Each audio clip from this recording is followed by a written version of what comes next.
Well, I think we've had enough talk. It's time for the main event.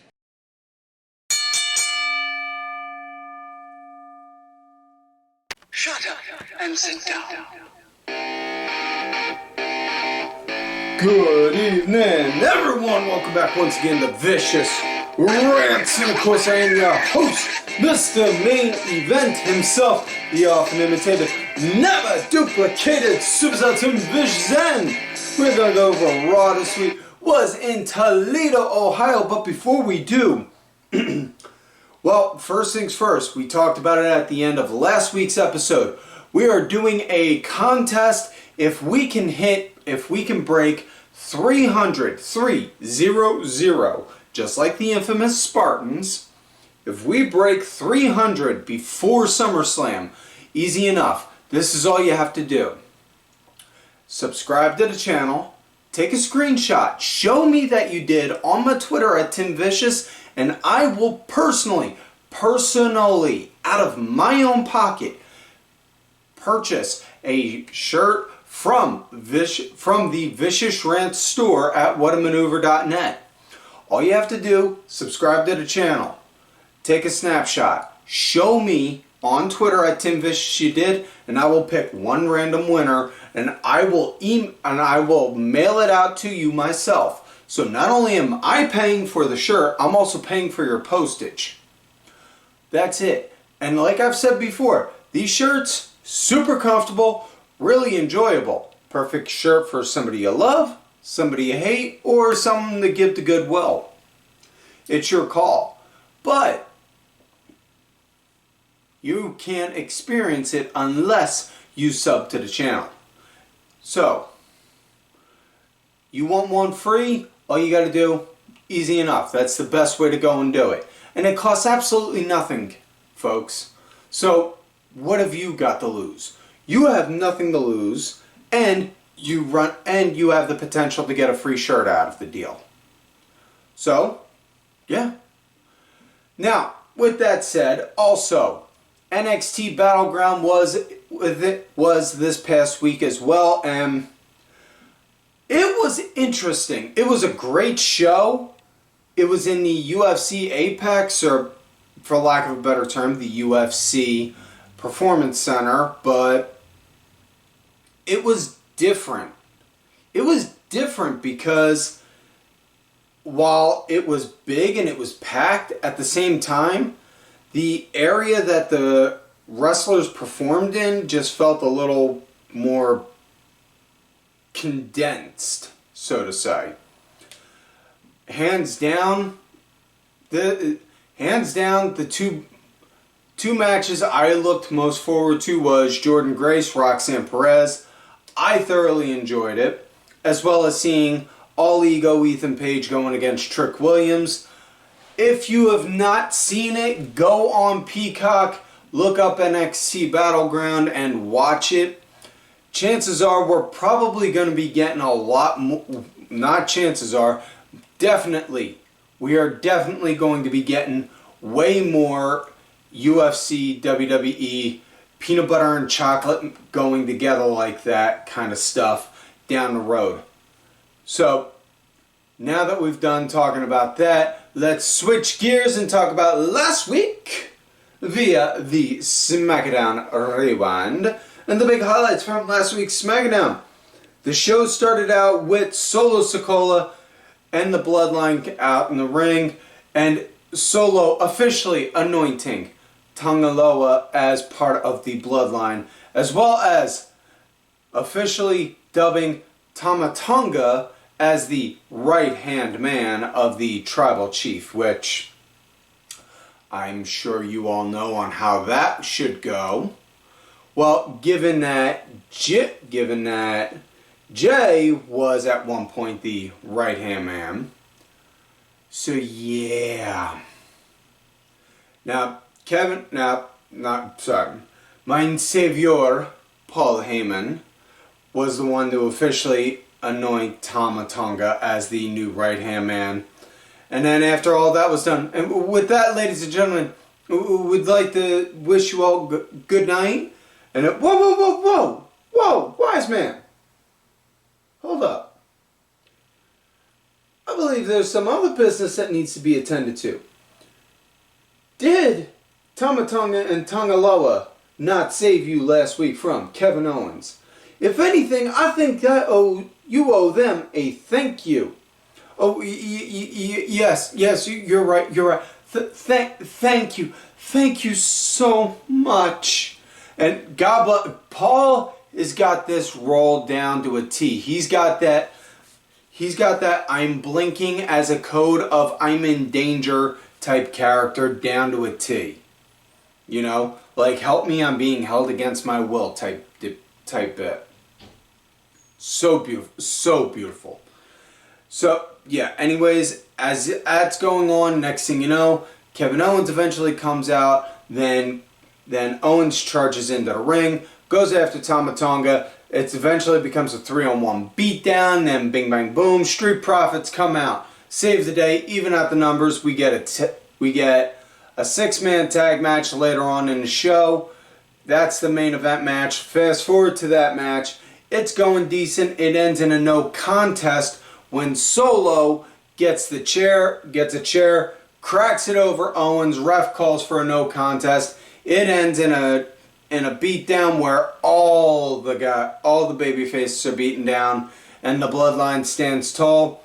And I know a lot of people are saying this version of the bloodline sucks. This sucks. The story's dead now. This, that, and the other. Blah blah blah blah blah. Listen. While this may not be peak like it was when Roman was running on God mode, however, all good stories have peaks and valleys, ups and downs. You can't just constantly be on that super high anticipation high like you're on a roller coaster waiting for that eventual drop. Now we're at that drop.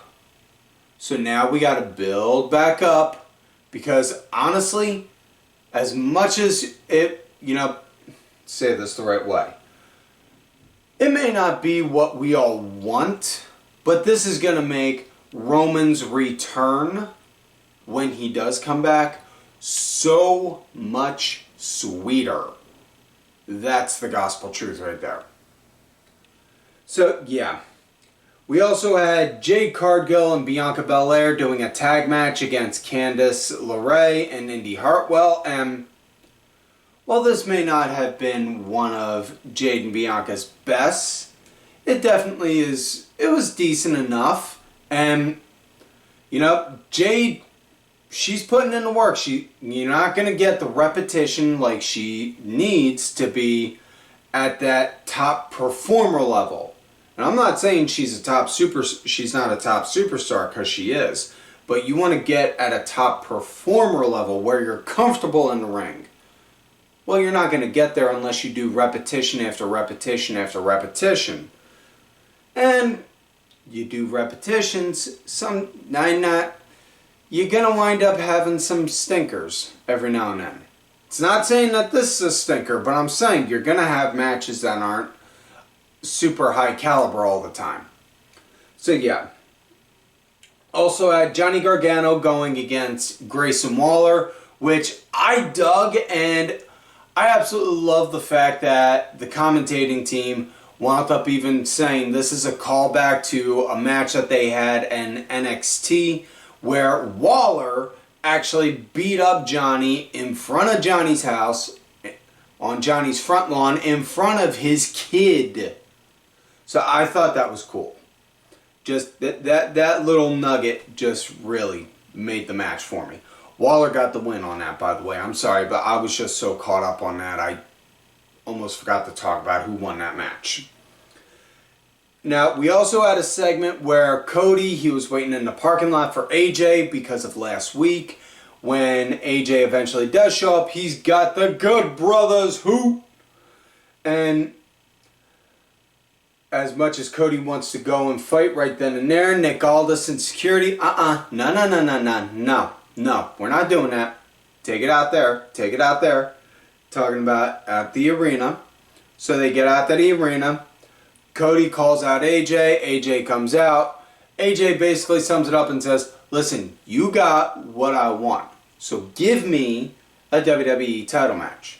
I want a title match, and I want a title match at Clash at the Castle. That simple. Cody, alright, fine. Fine. You want a title match? That's the only way I'm going to get you? Think you got it. You got a title match. But it's going to be under my conditions. So it's going to be you and me in an I Quit match. Okay, I'm definitely all for that. I'm cool with an I Quit match. I like I Quit matches. Yep, so then we had L.A. Knight, yeah, dummy, yeah, let me talk to you, going up against Carmelo Hayes, who, honestly, as much as I love Melo, he is, to me personally, just me personally, it feels like the whole bragging about being the number one, being in round one draft pick for NXT, just, it feels a little stale at this point now, to me. But either way, Knight and Melo had a match, and this came to be because it was originally supposed to be scheduled Apollo Crews versus Angel, but Legado wound up taking out Angel. Legado del Fantasma took out Angel. Knight saw that, wound up talking to Nick Aldis, like, I'll take that spot. That match got called off now. I can fill that spot up. And give me that dummy right there. Yeah. Paraphrasing, mind you. Knight got the win. Afterwards, he cut a promo on Logan Paul because he wasn't there again. He was off doing a Tetris competition. Paul then wound up appearing on the Titantron later on, doing a promo video, throwing shade at Knight. Honestly, I'm calling it now. Save this video. Call me out on it if I'm wrong, but I'm fairly certain I'm not. We're going to wind up having LA Knight versus Logan Paul at SummerSlam for the US title, and I'm going to say it right now. I think LA Knight is going to beat Logan Paul for the title. So, yeah, that's pretty much everything from SmackDown. So, with that said, let's get into this week's show. Raw in Toledo. It starts out with none other than tall, dark, and angry Drew McIntyre coming out all pissed off, rip roaring, ready to go, talking about how at Clash he's gonna be Priest, and he's gonna wipe the floor with him and then walk out with the world title. He was also saying that he had him last week, but of course Judgment Day showed up, numbers game, this, that, and the other. And then Priest, Balor, and JD came out. Priest just looked, bro, listen. You're still doing it. You're doing the blame game. You got mad that I cashed in on you, when all I did was play your game better than you did. And then you get mad over the fact that you got taken out last week because you couldn't keep your eye on the prize. Man, you gotta get over this. You just gotta stop with putting the blame on everyone else and realize your problems are based on what you are doing. And I'm paraphrasing this, but that's pretty much what it was. Then Drew winds up throwing out the gauntlet saying, I fight somebody tonight. I win. No Judgment Day ringside. They're banned from ringside. Priest's like, alright. I win no. Judgment Day, they get to sit ringside when they see me beat you all over this ring and I walk out still World Heavyweight Champion. Alright, Finn, I'll see you tonight. So, we're going to have Drew McIntyre versus Finn Balor with that stipulation. If Drew wins, Judgment Day is barred from ringside. We'll get to that in a moment. But before we do, now we get to our first match of the night. Io Sky going against Lyra Valkyria. Whew. Needed the heart pills for this one. Heart pills, please. Yeah. This was a good one. I really dug this. Had some nice back and forth at the start. Io wound up leading in the break. Io was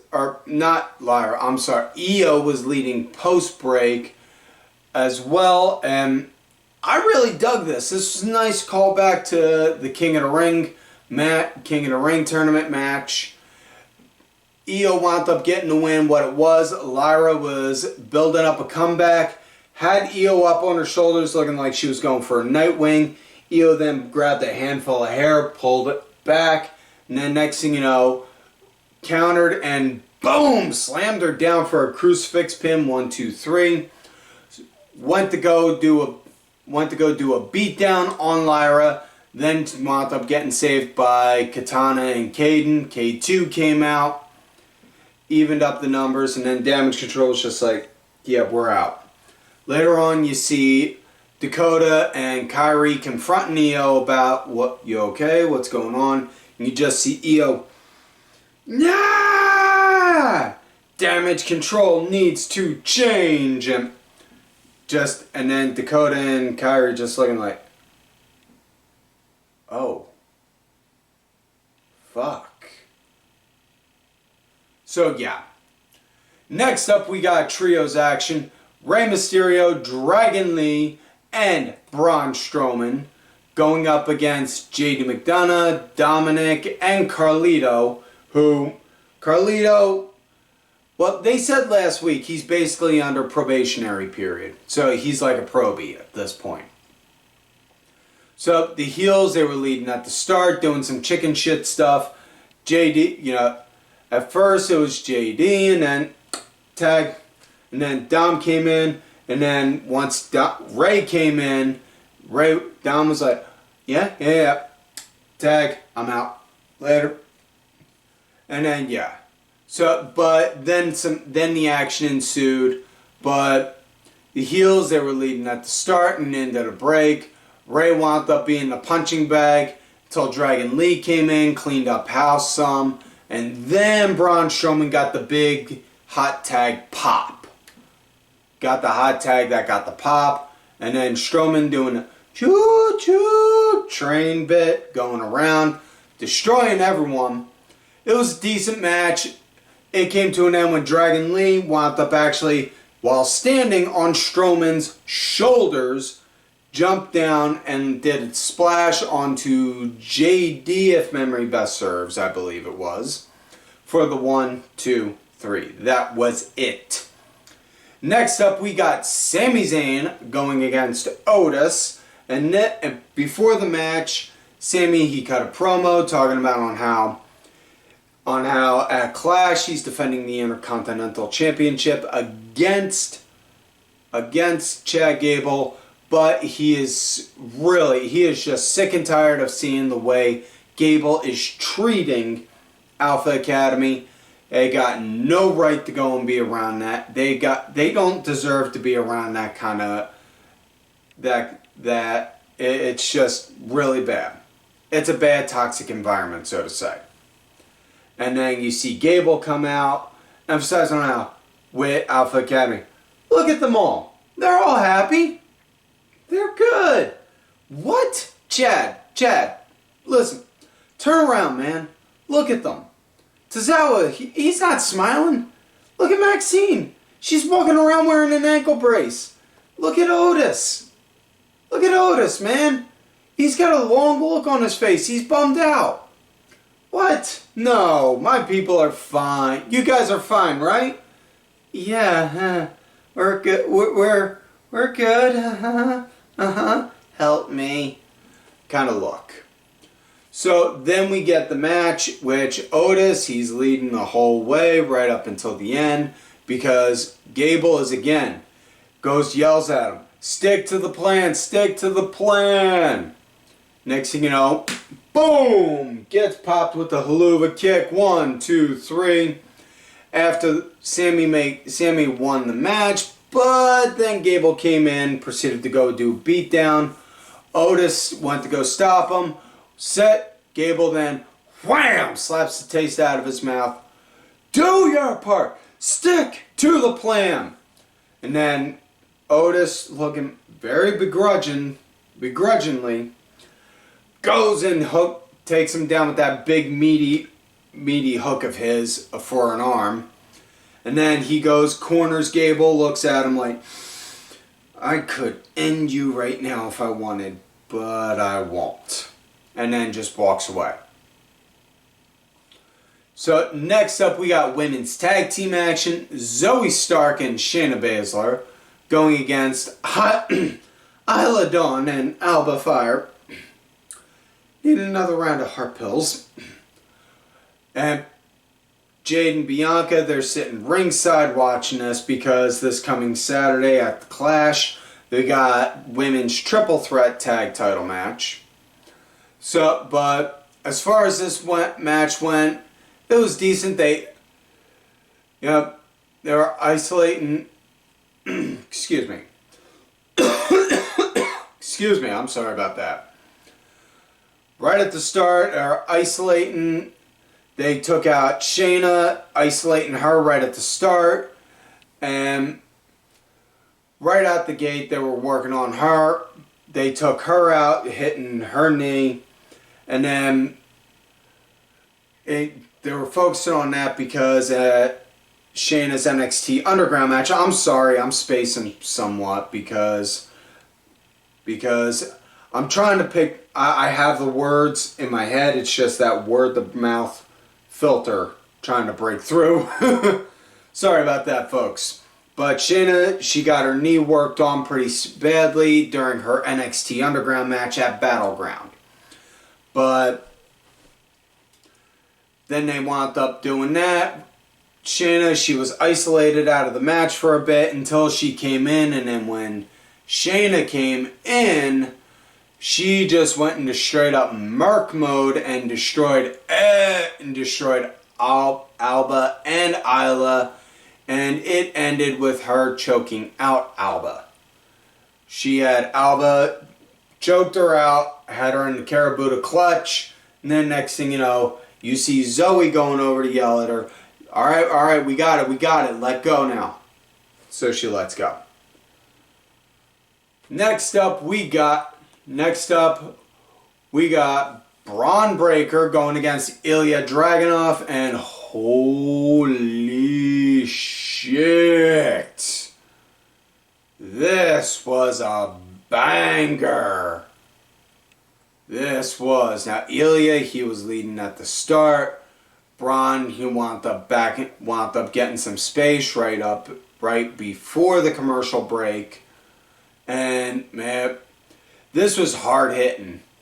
I will say this, one part that got me was when Ilya, he was throwing the chops onto Braun, hitting him with them. And then as he's doing it and you see Braun, and then just wham, hits Ilya. I don't do that chopping crap. Like that, and then Ilya comes back, throws some more on it, and you could see he's throwing some stank behind them chops, and it's just, ooh, that had to hurt. Just, yeah. But man, I absolutely love this. I thought it was great. Ilya, he was leading the pace post-commercial break. It was a good match. Honestly, I would highly recommend this match to watch out of Monday Night Raw. And I'm not saying it was a one-card show. I'm just saying, if you put a gun to me and told me to pick one match to watch from the night, I would say this one. But Braun wound up getting the win. What it was, Braun, he was leading the tail end, and then wound up hit him with a spear, and then afterwards went to go do a post-match beatdown. Ricochet wound up saving him, and then you see in the back Ricochet carrying Ilya. All right, come on, buddy, come on, we got this. We're going to the trainers, and then you see Braun take out Ilya, and then beat the piss out of Ricochet, and then power slam him into a windshield on a car, where he gets taken out in an ambulance. Samantha Irvin goes out with him, and it's just, yeah. Now, this also ties in with the fact that earlier and over the course of the weekend, news broke that apparently Ricochet is choosing not to sign a new contract with WWE. So once his contract expires, he is officially a free agent, and effective at that time, the contract's dead. He could go work anywhere he wants. Now, I know a lot of people are saying they'd like to see him in AEW because him and Ospreay, him and Omega, him and this and this and this and this. Personally, I think Ricochet would do better. Well, personally, first and foremost, I think he should go and work wherever he damn well wants. If he wants to work in AEW, go ahead. If he wants to go and work in Japan, he can. He wants to go and just tour the indies, he can. But, personally, just a personal note, I would like to see him in TNA. That's just me personally. But, either way. Next up, we got tag title match. Miz and R-Truth defending their titles against the Authors of Pain. And AOP, they're leading at the start. They're leading at the start right up into the commercial break. And Miz, he's the punching bag. Truth gets in. Truth, God bless, still goes and kicks it. Does the infamous 5 moves of doom in honor of his childhood hero, John Cena. Now, he didn't get a chance to go and do the 5 knuckle, but he got up to move 4 out of 5. But match came to an end when, as they're going to do that, as Truth and Miz are getting ready to go and wind up for the 5 knuckle, next thing you know, Cross winds up going and pulling out their legs, sweeps the legs. Wind up getting interference from Scarlett, and then you wind up seeing Kofi and Woods coming down and start beating the hell out of Cross. Truth gets the title, cracks it over Akam's back.